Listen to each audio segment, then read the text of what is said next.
Kultur kan defineres på mange måter, men er vanskelig å faktisk sette ord på. Vi velger å definere kultur ut fra språk, lokalisering, levemåte og normer og verdier.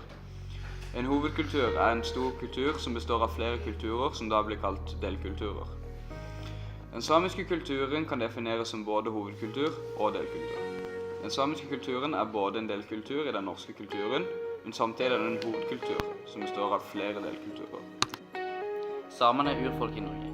Dette er norske innbyggere som har et eget ting og samfunn i de nordlige deler av landet. Tinget til samene heter Sametinget. Dette tinget ble igangsatt fordi Stortinget ikke hadde tid til å prioritere de litt annerledes sakene og samt beholde kulturen og interessene som var i nord. Siden samene har et eget samfunn innenfor de nordiske grensene, som er Sverige, Norge, Russland og Finland, har de også en egen nasjonaldag. Denne dagen er 6. februar, og det er vanskelig å anslå et bestemt antall samer, men det er vanlig å si at det finnes mellom 50 og 70 000 samer. Av disse bor omtrent halvparten av samene innenfor de norske grensene. Den tradisjonelle næringsveien til samene er reindrift, men i dag er det bare en liten gruppe av samene som fortsatt tar reindrift i bruk. Hva er en same? Ja, hva er en same? Det er vanskelig å definere en same. Dette nettopp fordi samene har flere kulturer, eller rett og slett er forskjellige. Du har den klassiske stereosamen, samen som bor i Finnmark, går i samedrakt og driver med rein. Men de fleste samene bor faktisk i Oslo og er rett og slett som alle de andre. Fra 1600-tallet har samene vært utsatt for en bevisst fornorskningspolitikk. Dette gikk ut på at staten satte i gang en kristen mosjonsvirksomhet i de samiske områdene. Den samiske religionen, sjamanisme, ble da forbudt. Dette førte til at sjamanismen ble så godt som utryddet. Etter den andre verdenskrigen ble særlig skolen en arena for fornorskning av samene. Helt frem til 1960-årene var det ikke lov å snakke samisk på skolen, og all undervisning skulle foregå på norsk. Den samiske sangformen joik ble også forbudt på skolen. I de siste 30-40 årene har samene fått større gjennomslagskraft i kampen om innflytelse i samfunnet.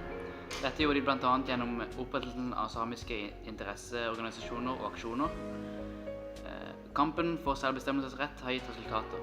De siste 20 årene har samenes muligheter for å ivareta egne interesser og kultur økt betydelig. Samene står likevel overfor store utfordringer i dag. Dette gjelder særlig den samiske kulturen, f.eks. språkopplæring i samiske skoler og barnehager er for dårlig. I fremtiden vil samene få utfordringer med å beholde kulturen sin. Grunnen til dette er mye fordi de ikke prioriteres av Stortinget, og at Sametinget ikke nødvendigvis vil være nok. Dette kan vi gjøre noe med å integrere samene enda mer, med å gi samene større ressurser, spesielt med tanke på Stortinget. Fordi mange samer i nedre deler av Norge både kler og oppfører seg som alle andre, kan dette føre til at den samiske kulturen vil forsvinne. Det er gjennomført mange tiltak for å fremme samisk kultur, og for sosiale og økonomiske forbedringer. I 1989 ble Sametinget åpent. Dette er et viktig skritt i retning for bestemmelsesrett for samene. Samisk er også likestilt med norsk som offisielt språk i 5 kommuner i Finnmark. Romanifolket, også kalt tatere, er en av Norges 5 nasjonale minoriteter. Romanifolket lever for det meste i skandinaviske land, men finnes også i Europa. Folket kom hovedsakelig til Europa under etterkrigstiden for å søke etter jobb. Hovedspråket for romanifolket er i dag norsk. Norsk-romani, eller ropita, er et språk som brukes en dag i dag. Dette språket er beslektet med romanenes vokabular, som har norsk-skandinaviske bøyingsformer og setningsbøying. Romanifolket har en total befolkning på 10 millioner mennesker spredt rundt hele verden, men mest i Skandinavia og Europa. Folket har ikke et felles språk og bor ikke på samme sted eller i samme land. Det eneste de har felles er flagget sitt. Under dette flagget er de ett og samme folk. 400 år før Kristus var romanifolket et respektert folkeslag med høy status som holdt til i Nordvest-India. Men på tidlig 1000-tallet ble India invadert av muslimske styrker og tapte. Deretter ble romanifolket drevet på flukt fra India og reiste vestover. Romanifolket ble tatt imot med nysgjerrighet, for å deretter bli utstøtt eller utnyttet.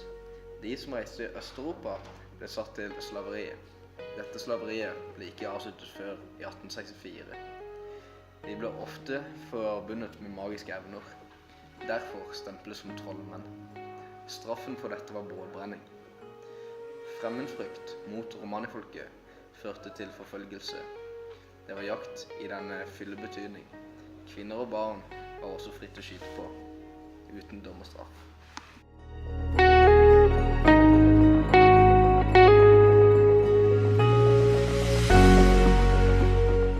Under andre verdenskrig gikk romanifolket under kategorien semitter sammen med jøder.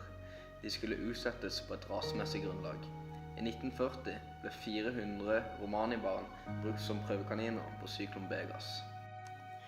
Romanifolket ble nektet pass til Norge allerede i 1924, og ble bortfrist fra riket i 1927. I 1934 forsøkte en gruppe fra romanifolket å komme inn i Norge igjen.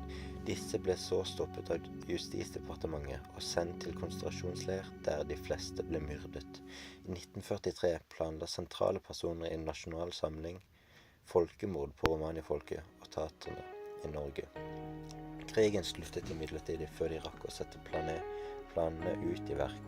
Dette er en lite kjent og ofte ignorert del av historien om holocaust. I etterkrigstiden fortsatte rasediskrimineringen mot romanifolket og taterne. Den norske regjeringen handlet bevisst for å utslette romanifolkets og taternes egenart. Blant romanifolket og tatere ble blant annet kvinnene tvangssterilisert, og barn ble tatt fra foreldrene og plassert på institusjoner. Hele familier ble drevet til tvungen assimilasjon for å oppgi sitt språk, sin kultur og sin etnisk egenart. Dette medførte at det meste av folket mistet sin identitet og ble oppløst i den etnisk norske majoritetsbefolkningen. Det finnes allikevel store slekter om romanifolket og tatere som klarte å unngå myndighetens tvangshandlinger. De har beholdt særegne former for kultur, språk og livsformer, og en del av romanifolket har fortsatt en bevissthet som en del av romanifolket som helhet med alle de utenlandske gruppene. Her har vi det. 2 kulturer, men 2 helt forskjellige kulturer. Vi kan kanskje ikke si at den ene er bedre enn den andre, men det vi kanskje kan være enige om, er at vi burde behandlet begge på en bedre måte.